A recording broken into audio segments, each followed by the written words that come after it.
Let's play as the tactical today. This sort of regular old tactical. I don't even know what his perks are. Let's see. Okay, we'll do that because we do have a bolt rifle. That seems useful. Okay, that sounds good. After finishing equipment. Take the damage for now. Bolt pistol, bolt rifle, chainsword, about as basic as it gets. Launch bay. See what missions are up for the take. Decapitation, no stims. Oh, we got 10 stims. Number of minors is heavily increased. Okay, we got a good chainsword. Enemies don't enter incapacitation. Cannot be executed. All enemies' health is reduced by 35. Okay, so no executes. Let's just get in there.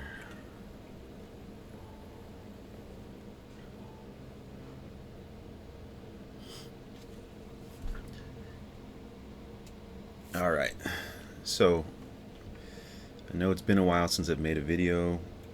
I have been hard at work right now with all my miniatures. The last time I left off with you, I was working on the first Deathwing Knight. He is complete. I ended up going with the longer power maul, Mace of Absolution, heavy power maul option with him. And he's done. So after that, I immediately got into the next one. And I got to the second one and I made him with another mace. I did look at a Auspex Tactics video. I believe it was an Auspex Tactics video. One of the videos I watched, it was suggesting that you get the power maces for your Deathwing Knights because it makes them hit a little harder and have a little bit more armor penetration. Just for variety's sake, I am still going to do maybe 2 power swords on these guys. They are my minis. I have to look at them every day and I want them to look pretty. So that's the plan that I have for the Deathwing Knights. Let me pull up some pictures of the Deathwing Knights as of right now. I'm not sure how many of these have been in a previous video or not, but here is the Deathwing Knight captain or sergeant with the longer mace. And I'll should do like a left, right, center picture here. So I'll let that roll out. The second one I also did with the mace as well, and I've got the power maul, glow effects going, and the shield I painted red. The sword was silver and gold. So I still haven't written the name on the shield, or Death, or Mortis, or Leonis, or Caliban. I think I might go with the Caliban transfer for the first time. I might do a transfer. So that's the plan with the second Deathwing Knight. But right after that, wow, what's going on with this guy? He's glowing, huh? The Warhammer store that we go to, they're doing a new league. After that Spearhead League finished up, they're doing a Kill Team League. My friends are joining it. Well, a friend is joining it, and I'm gonna jump in with him. I don't have a kill team, so from what was on the shelf, I wasn't really interested in the Death Watch or the Sisters of Battle kill team that they had. But I was looking at the Nemesis Kill Claw team, strictly because they're my wife's favorite Traitor Marines. So she likes her Blood Angel Vampire boys, and apparently she likes these skin crawling, skin flaying, wearing guys as well. She likes Conrad Kerr as a concept, the tortured soul, seeing the future. So since I didn't have any combat or kill teams that I was interested in, off the shelf, she picked the Nemesis Claw kill team. I told her I'd paint it up, and we would jump into this league. So yeah, I'm gonna watch her play. That's my plan. I'm pretty sure she's gonna make me play for her, but my idea was that I'll paint it for you if you come here and play. So we'll see how that works out. Most likely I end up playing the game for her. But so far with the Nemesis Claw's kill team, you know, I've been painting non-stop for the past week, which is why I haven't been playing this video game.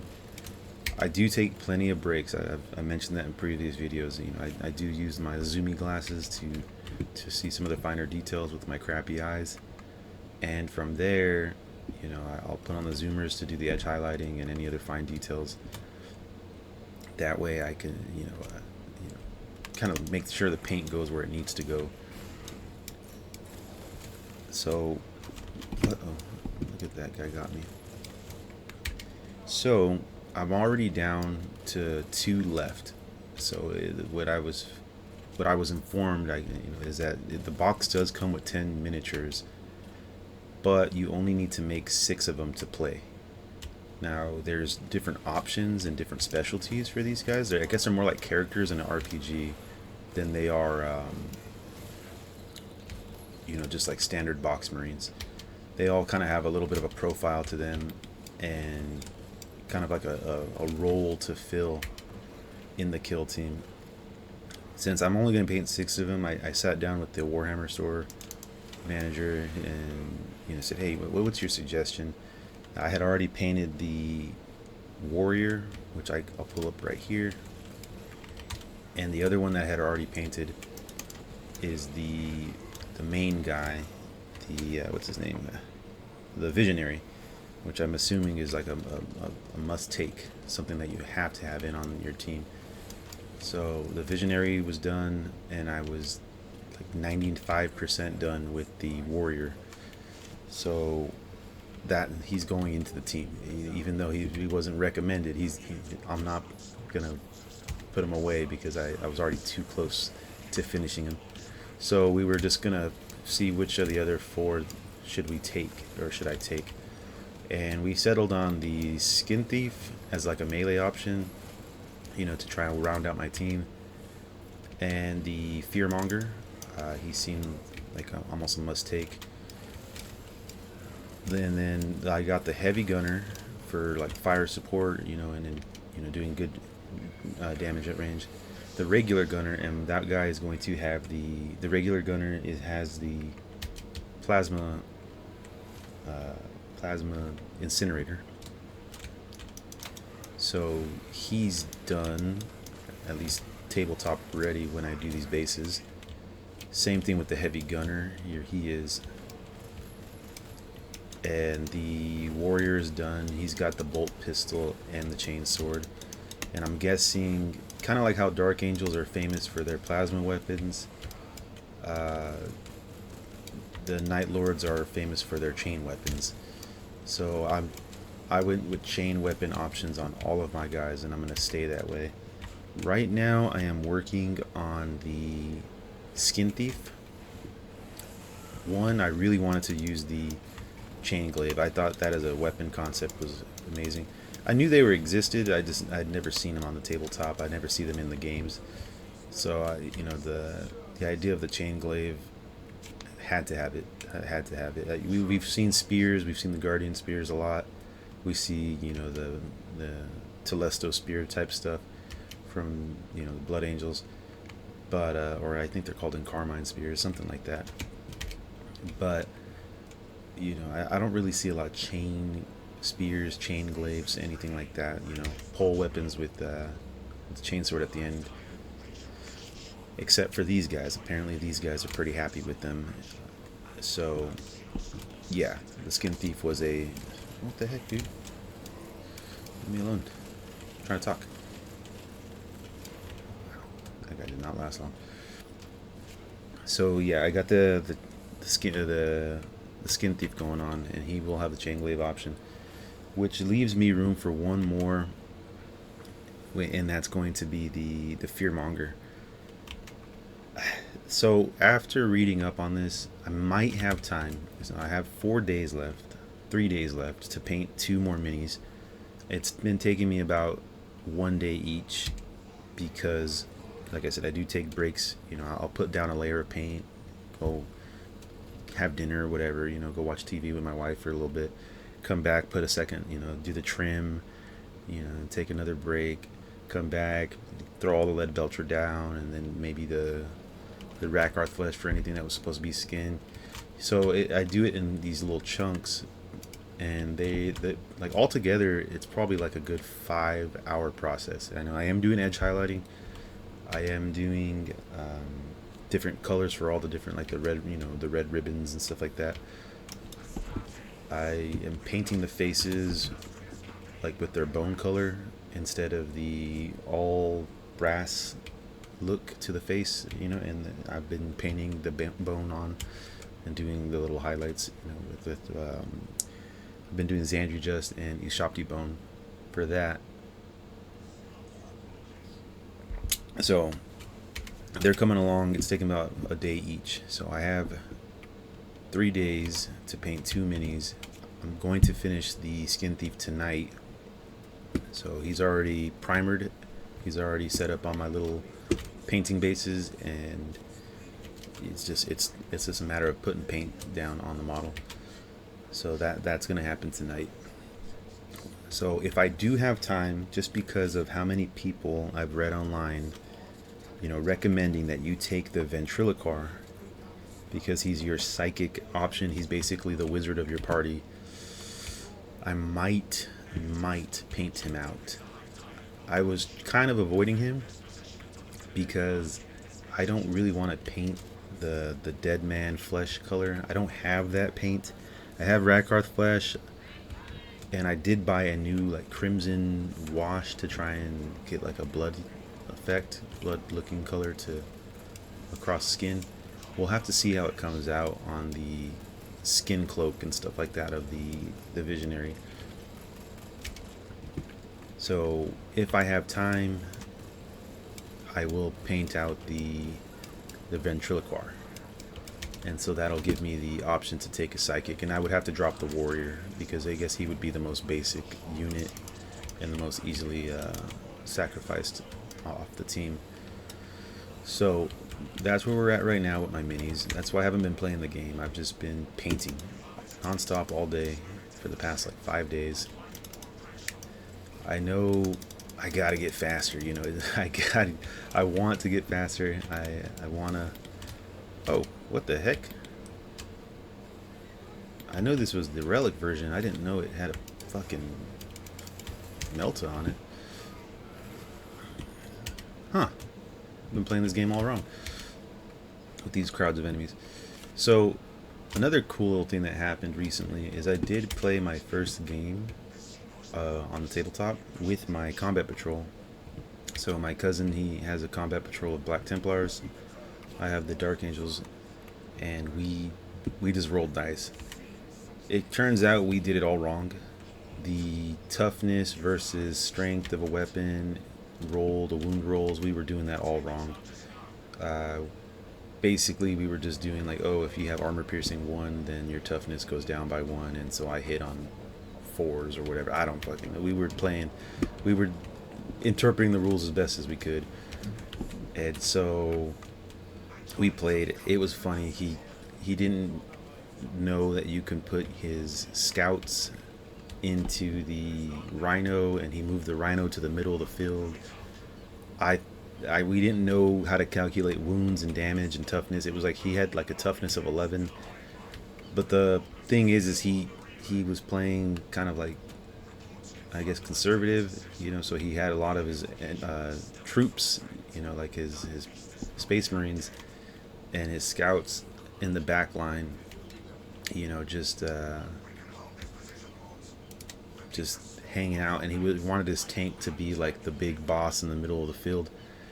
So I had my plasma incinerators, I had my captain with the bolt storm gauntlet, I had my intercessors, 2 different units of intercessors, and my blade guard veterans.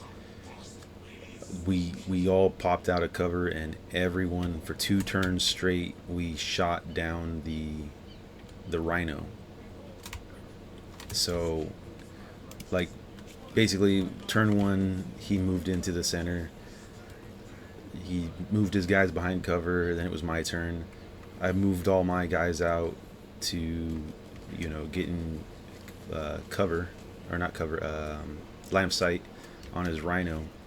His rhino was in the middle of the board, you know, within my 24 inches of shooting range for my plasma incinerators and my intercessors, I moved my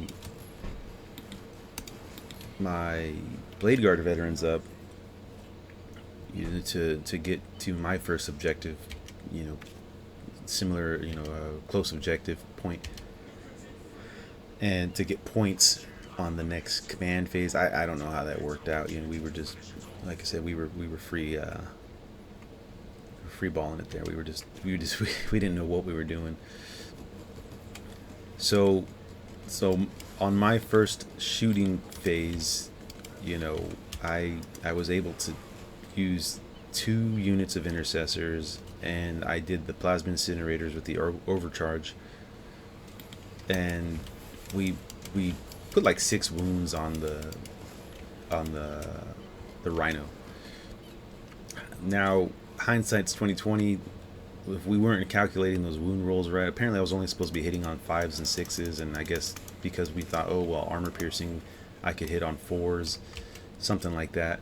We were kind of just misinterpreting the rules. Like I said, I ended up blasting half of the thing's health down in my first shooting phase. Then it went to his turn. He finally started moving his units up, you know, his Space Marines, his captain, or his marshal, or whatever the Black Templars guys are called. They did their full 6 inches of movements. One of them even failed to charge. Then it was back to me. I had my plasma incinerator guys shoot at it again. Same thing with the 1 squad of intercessors. Apparently, you know, like I said, without calculating the wound roll right, we blasted out his rhino. And so he didn't have his rhino in the middle of the field anymore. And then, I mean, I still had 1 unit of intercessors and my Blade Guard veterans. So my Blade Guard veterans charged his scouts off of an objective and took out like half of them. They're hard to kill. You know, my Blade Guard veterans were kind of hard to kill, it seems. They're unvulnerable save, and they're, you know, they're what do you call it? Their iron halos made them pretty tough. Made them too hard for the scouts to kill, at least.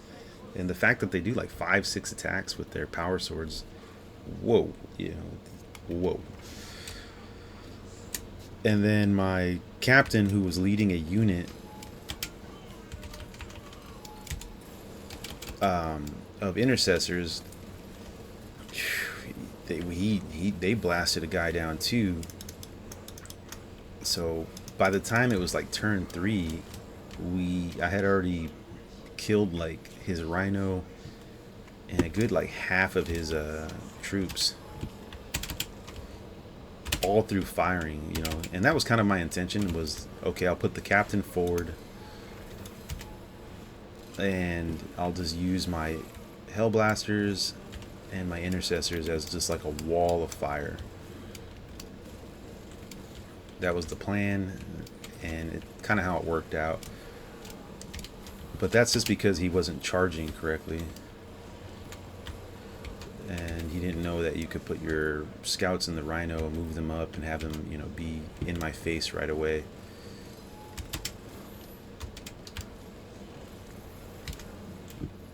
So that's how that first game played out. We played it all wrong. We had fun. We rolled dice. I liked what I was, you know, experienced. I want to do that more often. So the idea of getting up to an incursion force, the full 1,000 points, I gotta get to that goal. But first, let me get these Nightlords done for my wife, so that way she can play in this league that I'll probably end up playing for her. And then I will finish my Deathwing Knights. Then I will go and, you know, see, I think I'm gonna have to get a new captain, a captain that can actually lead these troops, or I'll have to get somebody like a named character like Azrael or Belial or something like that. So stay tuned. Sorry for the lapse in videos. I have been hard at work. See you on the next one.